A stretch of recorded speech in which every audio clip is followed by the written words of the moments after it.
Stage सज चुका है, रिश्तेदार अगल बगल खड़े हैं। दुल्हन बनी लड़की वहीं खड़ी है, दूल्हा दूसरी तरफ खड़ा है। वहीं स्टेज पर सारे रिश्तेदारों बारातियों के सामने एक माँ बाप अपनी दुल्हन बनी बेटी के पैरों में गिरकर विनती करता है कि बेटी शादी कर लो। गिड़गिड़ाता है, अपनी इज्जत की भीख मांगता है, अपनी लाज रखने को कहता है। बाप अपनी पगड़ी उतार कर बेटी के चरणों में रख देता है, कहता है कि मेरी इज्जत अब तुम्हारे कदमों में मैंने रख दी है। चाहो तो तुम इसे ठुकरा दो या उठाकर मेरी पगड़ी मेरे माथे पर रख दो। अब मेरी लाश तुम्हारे ही हाथों है। अगर तुम रखना चाहो तो रख सकती हो, नहीं रखना चाहती हो तो मत रखो। आज मैं सब कुछ तुम्हारे ऊपर ही छोड़ रहा हूं।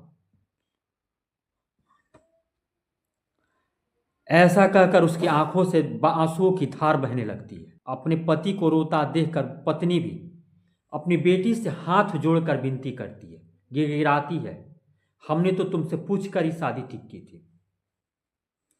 तुम अचानक से ऐसे इनकार नहीं कर सकती शादी के लिए। देखो सारे रिश्तेदार, सब कोई देख रहा है। मगर वही लड़की शादी करने से साफ साफ इनकार कर देती है कि आप लोगों के कहने से मैं ये शादी कर नहीं सकती। माँ बाप खड़े उससे विनती करते हैं, मगर उससे उसके कोई फर्क नहीं पड़ता। वो अपने जीत पर अड़ी होती है कि मैं इससे शादी नहीं करूंगी तो नहीं करूंगी। माँ अपनी बेटी से कहती है तुम ऐसा नहीं कर सकती। आज अगर बारात दरवाजे से लौट कर गई तो तुमसे कोई लड़का शादी नहीं करेगा, तुम्हें जिंदगी भर कुंवारी रहना पड़ जाएगा। तुम अपने जिद के आगे सब बर्बाद करने पर तुली हो। लड़की कहती है आप लोगों को अपनी इज्जत दिख रही है, मेरी जिंदगी बर्बाद होते नहीं दिख रही। मैं एक काने लड़के से शादी तो किसी हालत में नहीं कर सकती, जो एक आंख से देख ही नहीं सकता, एक आंख से दिखता ही नहीं है उसे। नाते रिश्तेदार हर कोई अपने तरफ से समझाने की भरपूर कोशिश करता है, पर लड़की के आगे सब कुछ फेल हो जाता है।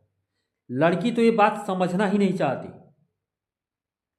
कि माता पिता उसके पैरों के आगे गिरे पड़े हैं, उससे विनती करते हैं कि तुम शादी कर लो। अगर तुमने अपनी रजामंदी पहले नहीं दी होती तो हम ये शादी कभी ठीक नहीं करते। अचानक से क्या हुआ ये तुम जयमाला के वक्त शादी करने से साफ साफ मना कर रही हो। हर कोई उसे समझाने की कोशिश करता है, पर उस लड़की के आगे सब कोई फेल हो जाता है। वो लड़की कहती है कि आप लोगों के रोने धोने से मेरा दिल नहीं पसीजने वाला, मैं आप लोगों के बहकावे में नहीं आने वाली। नमस्कार, आदाब, सत श्री अकाल। मिस्ड स्क्रीन में आपका स्वागत है। प्लीज़ हमारे चैनल को लाइक करें, सब्सक्राइब करें, कमेंट करें, साथ ही बेल आइकन दबाना ना भूलें। आपका एक लाइक हमारा हौसला बढ़ाता है। आपकी सहयोग की हमें सख्त ज़रूरत है। प्लीज़ हमारा सहयोग करें। एक दुल्हन धीरे धीरे लाल जोड़े में हाथों में जयमाला लिए स्टेज की तरफ बढ़ती है। दिल में लाखों अरमान सजाए हुए दिल के अंदर मंद ही मंद मुस्काती है। आज मेरी शादी होने वाली है। उस लड़का किसी फिल्मी हीरो से कम नहीं होगा। आज मुझे पहली बार उस लड़के से दीदार होने वाला है जिससे मेरी शादी होने वाली है। जयमाला के वक्त स्टेज पर एक तरफ दूल्हे का परिवार और दूसरी तरफ दुल्हन का परिवार खड़ा है। इंतजार बस है तो दुल्हन का कि दूल्हे के गले में बरमाला डाले। दुल्हन हाथों में बरमाला लिए नजरें नीचे की हुए रहती है। जब सर ऊपर उठाती है कि अब मैं दूल्हे को बरमाला डालूं, वैसे ही उसकी नज़र दूल्हे के चेहरे पर पड़ती है। एकाएक उसकी उठी हाथ माला लिए वैसे ही रुक जाते हैं। हाथ ना ऊपर जाता है ना हाथ नीचे आता है, जैसे मानो मानो कठपुतली बन गई हो, एक सदमा लग गया हो उसे। वहीं वो ठिठक जाती है। अपने होने वाले दूल्हे को जैसे ही देखती है कि दूल्हा एक आंख से काना है, एक आंख से दिव्यांग है, उसे तो एक आंख से दिखाई नहीं देता, वैसे सारे के सारे अरमान उसके धरे के धरे रह जाते हैं। जो कुछ चंद मिनट पहले दिल के अंदर लाखों अरमानों के सजाते हुए बरमाला की स्टेज तक धीरे धीरे कदमों से बढ़ रही थी, अचानक उसके सारे ख्वाब टूटकर मिट्टी में मिल जाते हैं। वो समझ ही नहीं पाती है कि अभी तो मैं जिसके बारे में इतने सारे ख्वाब सजा रही थी, अचानक मेरे साथ क्या हो गया। उसे अपने खूबसूरती का बहुत ही बड़ा घमंड होता है। अक्सर अपने सहेलियों से कहा करती थी कि मैं बहुत खूबसूरत हूँ, मेरे जैसा तो इस अगल बगल वाले गांव में कोई नहीं है। मेरा पति भी किसी हीरो से कम नहीं होगा। तुम देखना, जिस दिन मेरी बारात आएगी तुम सारी लड़कियां देखते रह जाएगी। उसे अपने खूबसूरती पे इतना घमंड हो, वो अपने में किसी को लगाती नहीं है। वो अक्सर कहती है कि चांद में दाग हो सकता है, मुझ में दाग नहीं है, मेरे आगे सारे फेल हैं। अपने सुंदरता पे उसे बहुत घमंड होता है। वो अंदर ही अंदर सोचती है कि मैं शायद मिस यूनिवर्स में जाती तो वहां भी मैं जीत कर आती। वो अंदर ही अंदर सोचती है कि मैं इतनी सुंदर और लड़का एक आंख से दिव्यांग है, मेरे साथ तो ये बहुत बड़ा धोखा हुआ है। सरकारी स्कूल का टीचर है तो क्या हुआ, इसकी और मेरी जोड़ी कहाँ ठीक बैठती है। मैं कहाँ और वो कहाँ है। एक पुतले के समान खड़ी होकर वो समझ ही नहीं पाती कि वो करे तो करे क्या। वो बरमाला डाले या हाथों में बरमाला लिए खड़ी रह जाए। दूल्हे को देखकर अंदर से उसे ऐसा लगता है जैसे वह वहीं से दूल्हे को भगा दे। बारातियों को भी 1 मिनट स्टेज पर खड़ा होने न दे, नहीं अपने दरवाजे पर खड़े होने दे, वहीं से तुरंत उसके अपने घर भेज दे। 1 मिनट ना दूल्हे को बर्दाश्त करना चाहती है, ना दूल्हे के बारातियों को बर्दाश्त करना चाहती है अपने दरवाजे पर। ऐसा लगता है जैसे दबी हुई चिंगारी को किसी ने हवा दे दी हो, जैसे दबी हुई ज्वालामुखी आज फटने को तैयार है। उसके लपेटे में कौन कौन आएगा उसे पता नहीं है। माँ अपनी दुल्हन बनी बेटी से कहती है, जयमाला का वक्त बीता जा रहा है, शुभ मुहूर्त खत्म हो रहा है। अरे बरमाला तो डालो बेटी, किस सोच में पड़ गई हो, किस इंतजार में खड़ी हो तुम। ऐसा लगता है जैसे तुम मूर्ति बनी खड़ी हो। ऐसे चुपचाप खड़े ही नहीं रहो, सर कोई तुम्हें देख रहा है। बस इस सब कोई इसी इंतजार में है, कब तुम बरमाला डालोगी। माँ की बार बार कहने पर दुल्हन का सब्र का मान टूट जाता है। दूल्हे के मुंह पर ही अपनी माँ से कहती है, इन लोगों को कह दीजिए यहाँ से अपनी बारात लेकर लौट जाए, मुझे इससे शादी नहीं करनी है। मैं इसे 1 मिनट बर्दाश्त नहीं कर सकती। मैं इसकी शक्ल को देखकर अंदर से ना जाने मुझे कितना गुस्सा आ रहा है, मैं बता नहीं सकती। माँ कहती, हमने तो तुम्हें बताया तो था कि लड़का एक आंख से काना है। हमने तुम्हें से कोई धोखा नहीं किया है, हमने तुम्हें कोई धोखा नहीं दिया है।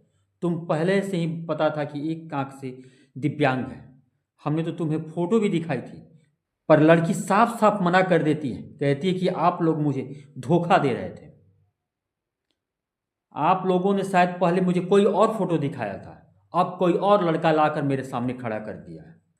घर वाले लाख समझाने की कोशिश करते हैं पर वो समझने को तैयार नहीं होते। रिश्तेदार समझाते हैं कि क्या हो गया, एक आंख से काना ही तो है, सरकारी स्कूल का टीचर है। वो कहती है कि क्या हो गया अगर सरकारी स्कूल का टीचर ही है तो। फिर भी मैं उससे शादी नहीं करूंगी, मुझे उससे शादी नहीं करनी है। थक हार कर लड़की का बाप सर झुकाए लड़की के पिता के पास जाता है, कहते हैं कि मेरी बेटी आपके बेटे से शादी नहीं करना चाहती। ये सुनते ही लड़के के पिता आग बबूला हो जाते हैं। वहां खड़े उसके रिश्तेदार भी ये समझ नहीं पाती कि अचानक से लड़की को क्या हुआ जो शादी करने से साफ साफ मना कर रही है। लड़के के पिता कहते हैं, आपने हमारा मजाक बनाने के लिए यहाँ बुलाया था क्या। आप लोगों ने बुलाकर हमारी ऐसी बेइज्जती की है कि शायद हमें जिंदगी भर नहीं भूल सकते। लोग हमें क्या कहेंगे कि लड़का शादी करने गया था और खाली हाथ आ गया, अपनी दुल्हन भी नहीं लेके आया। क्या हमारे लड़की की फिर दोबारा शादी हो सकती है। आप लोगों ने तो हमें कहीं मुंह दिखाने लायक नहीं छोड़ा। अच्छा ठीक है, ये तो बताइए कि जो लड़की शादी करना क्यों नहीं चाहती। लड़की का पिता कहता है कि लड़का एक आंख से काना है। लड़का का पिता कहता है कि ये आप लोगों को पहले तो सोचना चाहिए था, आपने पहले भी देखा था लड़के को, आप लोगों की रजामंदी के साथ ही शादी हो रही थी। फिर बारात आई और बारात में आप लोग इस तरह का नौटंकी कर रहे हैं। लड़की आपकी कह रही है कि आप इस शादी नहीं करेगी। ये क्या मजाक चल रहा है। आप लोगों ने लड़के को देखा नहीं था, आप लोगों ने समाज में हमें कहीं मुंह दिखाने लायक नहीं छोड़ा। क्या कहेंगे, क्या कहेगी मेरी पत्नी। गए थे तो दुल्हन लाने, खाली हाथ वापस आ गए। ये बात तो अपनी बेटी को शादी तय करने से पहले बता देनी चाहिए थी ना कि लड़का काना है। ये बात पूरे बारात में फैल जाती है कि लड़की शादी करना नहीं चाहती, कि लड़का काना है इस कारण से। पर लड़के के घर वाले इस जिद पर अड़ जाते हैं कि हम तो शादी करके ही जाएंगे। लड़के के पिता से हाथ जोड़ के उसके पैरों में गिरकर विनती करता है कि अब मैं क्या कर सकता हूं जब लड़की ही शादी करना नहीं चाहती। हमने अपने तरफ से तो उसे समझाने की भरपूर कोशिश की, पर वो समझने को तैयार ही नहीं। दोनों परिवारों के बीच इस बात को लेकर धक्का मुक्की होने लगती है। लड़की का परिवार कहता है कि शादी नहीं होगी, पर लड़के का परिवार शादी करने पर तुला है। अपनी दुल्हन को अपने साथ ले जाने को बेचैन है, पर दुल्हन है जो लड़के से शादी करना नहीं चाहती। दोनों परिवारों के बीच माहौल गर्म हो जाता है, माहौल तकरार में बदल जाती है, माहौल गर्मा गर्मी तक पहुंच जाता है। इसी बीच कोई पुलिस को फोन करता है। पुलिस आकर दोनों पक्षों को समझाती है कि लड़की ही जब शादी करना नहीं चाहती तो आपके बेटे के साथ कैसे शादी करें। लड़की बालिग है, उसकी भी तो रजामंदी जरूरी है। दूल्हा बारात लेके जाने से पहले मन ही मन अंदर से सोच रहा था, दूल्हे बने लड़के की बारात आज जाने वाली है। दूल्हे के मन में अलग अलग खुशी है। दिल के अंदर उठते अरमानों के भाव को चेहरे पर साफ झलकता है, मगर उसी भाव को चेहरे पर से छुपाने की नाकाम कोशिश करता रहता है। मगर दिल के अंदर एक कोने में एक डर सताता रहता है कि बारात जाएगी पर वहां होगा क्या, मुझे पता नहीं। दिल को समझाता है, अरे सबने देखा है, सबको पता है कि मैं एक अक्सिकाना हूं, मैं चोरी छिपे शादी करने थोड़ी जा रहा हूं। सबके सामने ढोल बजाते जा रहा हूं, बारात जाएगी, जयमाला होगा। चल, मन को कहता, चल हट, तू किस बुरे ख्यालों में खोया हुआ है, जो होगा सो अच्छा होगा। नाचते गाते ढोल बजाते बारात लड़की के दरवाजे तक पहुंचता है। हर चेहरे पर अलग ही खुशी होती है। अंदर ही अंदर कहता है, कोई मुझसे ऐसे ही शादी नहीं कर सकता है क्या? अरे सरकारी स्कूल का टीचर जो ठहरा मैं, कोई लड़की मुझसे शादी करना क्यों नहीं चाहेगी? हर लड़की के मन में अरमान होता है कि मेरा दूल्हा सरकारी स्कूल का टीचर ही मिले। मगर जब बारात दरवाजे तक आती है, लड़की जब दूल्हे को देखती है तो शादी करने से साफ साफ मना कर देती है। उसके सारे अरमान यहीं के धरे रह जाते हैं। जो उसके मन में छोटी सी डर बैठी थी, वो डर सही साबित हुई। बारात वहीं से लौटकर फिर अपने घर चली गई। दूल्हा खाली हाथ बिना दुल्हन के अपने घर चला गया। प्लीज़ हमारे चैनल को लाइक करें, सब्सक्राइब करें, कमेंट करें। मिस्ड स्क्रीन अपना प्यार यूं ही बनाए रखें। आपके प्यार की हमें सख्त ज़रूरत है।